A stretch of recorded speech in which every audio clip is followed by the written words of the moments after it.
भारत में ये दो बड़ी पार्टियां हैं, ठीक है, ये इंडिया लेवल पे दो बड़ी पार्टियां। पता चला कांग्रेस में 150 लोगों ने जीता, अब बीजेपी में 200 लोगों ने जीता। समझ में आ गया कि नहीं आ गया? पहले क्या होता था कि भैया हम तुमको मंत्री बना देंगे, पैसा है जो भी सेटिंग हो इसमें से तुम आ जाओ 100 गो, ये हो गया 300, हो गया लोकतंत्र की जगह नोट तंत्र। पहले ये हो सकता, या इसमें से उठा के इसमें भेज दीजिए, पहले ये हो जाता था और बहुत बड़े पैमाने पर होता था। एक और ये कहावत हो गई कि एक आदमी था जिसका नाम था आयाराम।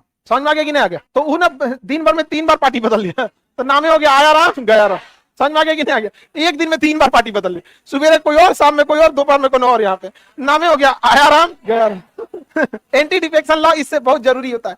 ये एंटी डिफेक्शन लॉ यानी दल बदल का कानून, ये चुनाव हारने या चुनाव से पहले लागू नहीं होता है। यदि कोई व्यक्ति चुनाव हार गया है या अभी चुनाव लड़ने जा रहा है तो ये लागू नहीं होता है। ये चुनाव के बाद जीते हुए लोगों पर लागू होता है, ताकि वो पार्टी बदलकर सरकार ना बदल दे। तो पहला तो समझ में आ गया कि ये चुनाव जीते हुए सांसद या विधायकों पर लागू होता है। समझ में आ गया कि नहीं? ये कहता है कि चुनाव जीतने से पहले, चुनाव के एक दिन पहले भी आपको पार्टी बदलना है तो बदल लो पार्टी, लेकिन जिस पार्टी का चुनाव चिन्ह लेकर आपने वोट मांगा है, चुनाव जीतने के बाद अगर आपने पार्टी बदल लिया तो आपके ऊपर लगेगा एंटी डिफेक्शन लॉ, यानी दल बदल कानून। आपकी सदस्यता हो जाएगी रद्द और आप एक साधारण व्यक्ति की तरह हो जाएंगे। काम खत्म। गए थे पार्टी बदलने के लिए, काम बदल दिया आपका, जाए यहां से। अच्छा किया कि नहीं किया? अब आप चुनाव जीतने के बाद पार्टी नहीं बदल, कोई दिक्कत? हाँ, क्या कह रहा है कि बदल लिया है? कौन बदल लिया? अब उसके कुछ रूल है, उसको समझ जाइए, ठीक है, कि कब बदल सकते हैं कब नहीं बदल सकते। इतना तो समझ में आ गया। अब ये बताइए, किसी पार्टी का कोई विधायक या सांसद अब छोड़ के भाग पाएगा? अब छोड़ के जाना उसके लिए नेक्स्ट टू इम्पॉसिबल हो गया। क्यों?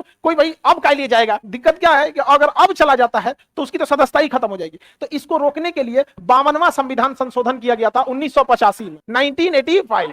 उस समय के पीएम थे राजीव गांधी। कौन थे? राजीव गांधी। साहबानो केस, बफोर्स तो 2G और 1985 में 90, ये 3-4 केस इनके समय ऐसा हुआ ना कि पूरा बदनामी होकर रह गया। एक स्विस बैंक में एक अकाउंट पाया गया था जिसका नाम था लोटस, उसका कोड नाम था क्या? लोटस। लोटस मतलब कमल, राजीव मतलब कमल, राजीव मतलब ही क्या हो जाता है? कमल। मीडिया ने उछाल दिया कि भाई नहीं का साहबानो केस हो गया था। एक तो मतलब तलाक का मामला हुआ था, सुप्रीम कोर्ट ने आदेश दिया, इन्होंने संसद से पलट दिया, बड़ा शीशा लेदर हुआ था उस समय। बफोर्स तोप बिना मतलब के उठा, बफोर्स तोप का मेन मुद्दा उठा गया कि ये तोप अच्छी नहीं है, लेकिन 1985 में भले ये मुद्दा उठा दिया गया था अच्छी नहीं है, लेकिन 1999 का करगिल लड़ाई हम लोग ने उसी बफोर्स के दम पे जीते थे। उस बफोर्स ने तो छक्के छुड़ा दिए। तो कई बार हम लोग ने विरोध करते करते कोनो चीज का विरोध कर देते हैं, तो बफोर्स अच्छी तो ठीक है। तो राजीव गांधी के समय ये सबसे अच्छा कानून लाया गया था। उनकी विदेश नीतियां भी राजीव गांधी के समय ही रिफॉर्म करके बनाई गई थी। गुड़गांव, नोएडा, ये सब जो शहर है दिल्ली के आसपास, इन्हीं के समय से ना क्या हुआ था, ये समय था जो 80 से 90 का जो दशक था ना, एक्सपेंशन का दौर चल रहा था उस समय। अभी के समय में भी भारत में बड़े शहरों की जरूरत है, क्योंकि वही शहर है, नए शहरों के निर्माण नहीं। तो इस समय काफी चीजों की जरूरत थी, ये कर भी रहे थे। उसमें सबसे जरूरी काम था ये दल बदल कानून। इस कानून में कहा गया कि आप पार्टी चेंज, जीतने के बाद आप पार्टी चेंज नहीं कर सकते हैं। समझ में आ गया कि नहीं? इसमें कई नियम है। अगर पहला नियम, आप जीत पहले समय पार्टी चेंज कर देंगे तो ये आपको क्या कर देगा? खत्म। आप पार्टी चेंज नहीं कर। सबसे पहले तो दिमाग में बैठे कि हारे हुए लोग पार्टी चेंज करें या ना करें क्या फर्क पड़ता है? उनके लिए नियम लगा क्या करेंगे हम? नहीं, तो सिंपल आदमी है, तुम किसी का झंडा लेके घूमो, बोरा ओढ़ के घूमो, कौन मना किया है तुम्हें? तो जीते हुए पे ये लागू होता है। आप अगर जीते हैं किसी और पार्टी के नाम पर बदल लेंगे तो आपके ऊपर एंटी डिफेक्शन लग जाएगा। और किसी भी व्यक्ति के चुनाव जीतने में उसकी पार्टी का योगदान 50% होता है। 50% उस पार्टी का योगदान होता है, 30% योगदान उसका होता है, उसका व्यक्तिगत होता है, 20% ऐसा समीकरण बन जाता है कि ना उनका ना दे तो इन्हीं के दें। 3 चरण में पूरी के पूरी काम हो जाता है। समझ आ गया कि नहीं आ गया? जैसे अगर 2024 का है, अब जहां जिस एरिया में मोदी जी को लोग ज्यादा पसंद करेंगे वहां बीजेपी से जितना ईजी हो जाएगा, जिस एरिया में उन्हें लोग कम पसंद करेंगे वहां जितना मुश्किल हो जाएगा। समझ आ गई? नहीं तो पार्टी का बहुत बड़ा इफेक्ट पड़ता है। तो पार्टी, अगर आपने पार्टी क्या कर दिया? चेंज कर दिया, तो क्या हो जाएगा? दल बदल लग जाएगा। अगर कोई निर्दलीय उम्मीदवार है, निर्दलीय उम्मीदवार, ये किसी पार्टी को ज्वाइन नहीं कर सकता।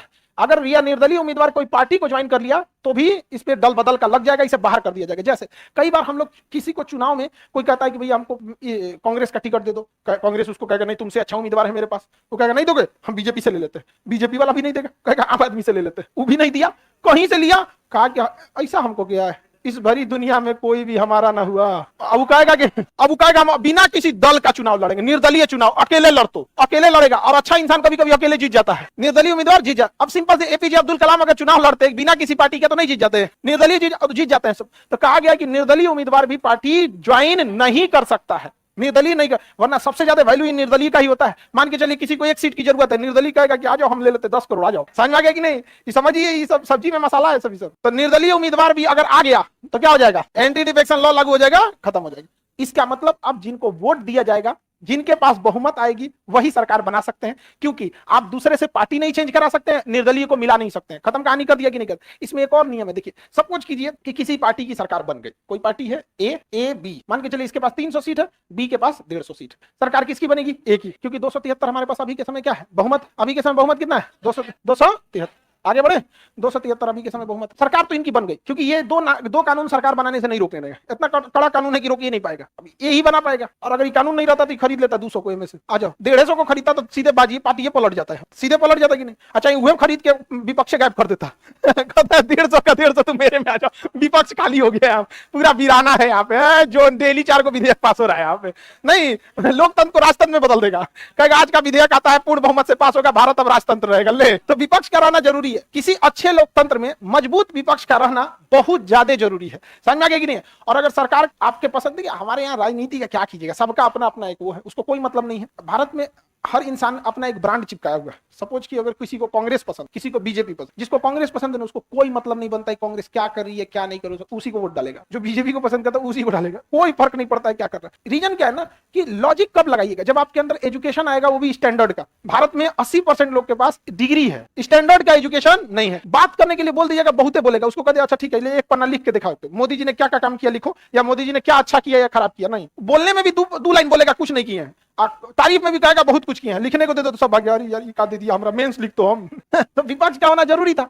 अब यहाँ तो सरकार बन गई है कि अभी भी नौटंकी कर देते थे सब। क्या करते हैं ये बी वाला, इनमें से 100 को कहेगा तुम लोग को हम पैसा देते हैं, एक काम करना, जब वोटिंग होगी विधेयक पर कि यह विधेयक पास करना है कि नहीं, तो तुम वोटिंग में निगेटिव वोट डाल देना, कदम नहीं पास करेंगे। तो ये बताओ, अगर सरकार में बैठ के आप विधेयक नहीं पास करा पा रहे हैं तो आपको सरकार में बैठे किस काम का? बजट है ना पास करा पाए, क्योंकि पूरे साल भर का पैसा निकालना है आपको। अब बजट नहीं पास कर पाएंगे तो सरकार चला पाएंगे? तो अगर ये पैसा दे के कह दिए सब कि भैया तुम इसमें क्या करो, वोट विपक्ष में वोट डाल दो, तब तो सरकार हुआ उनका, काम हो रहा है उसका। तो इसमें फिर कहा गया कि अगर आप विपरीत मतदान करते हैं, विपरीत मतदान नहीं कर सकते हैं, विपरीत मतदान नहीं कर सकते। आपके पार्टी का अध्यक्ष कह दिया कि यही मतदान करना है तो आपको वही मतदान करना पड़ेगा, नहीं तो आपको सदस्यता निकाल देगा, एंटी डिफेक्शन लॉ लगाएगा, बाहर कर देगा। कठोर कानून है कि नहीं? बहुत तगड़ा कानून। इसमें एक और व्यवस्था है। अच्छा, मान के चलिए ये ए कहे इससे, बी कहे कि देखो भाई तुम 300 में से 100 को विपरीत मतदान दे दो, अपोजिट वोटिंग कर, तो कहेगा ना ना ना पकड़ा जी, तो हमारा कुल मेहनत पर चुनाव में इतना पैसा खर्चा किया, अभी आधे निकला है, अभी और कमाना है हमको, अभी पूरा निकालने दो, तब रिस्क लेंगे। कहेगा ठीक है काम करो, जिस दिन मतदान होगा ना विधेयक पे, तुम 100 को घरे बैठ जाना, पेट दुखा रहा है, कोनो कहेगा हमारा गोड़ दुखा रहा है, कोनो कहेगा कान दुखा रहा है, कोनो कह देगा हमारा कुछ दिखिए नहीं रहा है समझा ही नहीं आ गया, नारा उखड़ गया है, कुछ बहाना बना दे यहाँ पे। तो अगर विपरीत मतदान न करने के बजाय अइबे मत करो, समझा गया कि नहीं, मतदान में अनुपस्थित हो जाओ, तो भी इनको सरकार बनाए कोई फायदा है? सरकार ने 370 विधेयक हटा दिया, धारा 370 हटा दिया। अगर उसी में कई 100 को एब्सेंट मार देता तो हटाइए, 100 को निकल गया, एब्सेंट मार तो हट पाता नहीं। तो अगर आप अनुपस्थित हैं तो भी आप पे क्या लग जाएगा? Anti defection. मतदान के समय अगर आप क्या हैं? अनुपस्थित, मतदान में अनुपस्थित, आप मतदान में अनुपस्थित, अरे क्या लिखा गया जी? अनुपस्थित, ठीक लिखा है? अरे 2-4 को ऐसे सजा देते हैं, लो मेकअप कर दिए उसका। देखो मेकअप की खासियत है कि खराब से खराब चीज को मेंटेन कर देता है। मेंटेन कर दिया कि नहीं कर दिया? अब कौन बताएगा कि मात्रा गलत है कि सही है? This is the reality of makeup. कितना सुंदर लग रहा है यहाँ पे, कोई गलत कहेगा इसको? लो और लगा देते हैं यहाँ पे, टिकली उकली लगा दी, लो मतदान में अनुपस्थित। जब भी कोई चीज पे डाउट होगी, उठपटांग तो नहीं तो मेकअप कर दो काम खत्म हो। स्मार्ट लग रहा है कि नहीं लग रहा है? मात्रा गड़बड़ हो जाता है हमसे, तो अब तो कोई ये नहीं कहेगा कि गड़बड़ हुआ है अब उसको पढ़ा नहीं जा रहा है तो हम क्या करें? तो मेंस में भी मेकअप कर देंगे लोग, नहीं मेंस में मेकअप मत करना, वरना वो नंबर देने टाइम मेकअप कर देगा और बढ़िया मेकअप करेगा, बड़का गोला। तो देखिए बाबू ध्यान से अब समझिए, ये नियम कितना कठोर है। अगर आप मतदान में अनुपस्थित रहेंगे ना तो भी आपको क्या कर देगा? बाहर कर देगा। अगर आप मतदान में अनुपस्थित हो गए तो 15 दिन के अंदर आपको अपने पार्टी के अध्यक्ष से माफी मांगनी पड़ेगी और उसे कारण बताना पड़ेगा कि किस कारण से आप अनुपस्थित थे, समझ गया? और अगर पार्टी अध्यक्ष माफ कर दिया तब तो ठीक है।